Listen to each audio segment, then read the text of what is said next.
Ва куриха ал-ажуру вал-хашаб. Пышыккыч жана тактай менен тосуу эмне болот? Макрух болот дейт.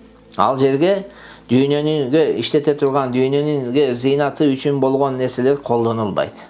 Çünkü pışıkkışta al жерге иштетпешибиз керек, тактайларды ал жерге иштетпешибиз керек. Мына бизде кээ бир жерлерибизде ошол мүрзөгө бар дубарестерди куруп салат. Бул исрапкерчилик, бунун эртең акыретте жоопкерчилиги бар.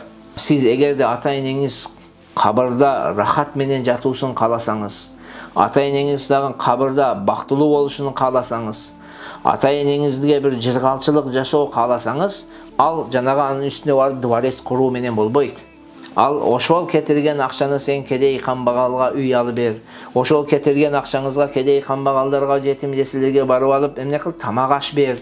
Ошондой муктаж үй бүлөлөргө жардам берсең, дарыланып аткан кишилер бар, акча таппай дарыланууга, ошолорго алып барып берип, алар дарыланып, аларга жашооуна себепчи боло турган болсоң, мына ошондо сиз ата-энеңизге чоң пайда берген болосуз. Агайыңызга чоң пайда берген болосуз. Дубарес кылып койсоңуз да эле, анын өлүктүн анын астыга жаткан кишиге такыр пайдасы тийбейт.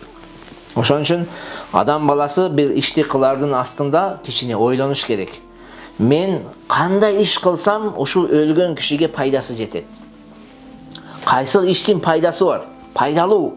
Мына ушул нерсени ойлонуш керек. Мен күмбөз куруп койсом эле, бир үй куруп койсом эле, жана кымбат баат таштарды алып келип жаткырып койсом эле, кафел кылып, барго? Ошол менен эле ал бактылуу болуп кетеби? Жок, ал бактылуу болбойт.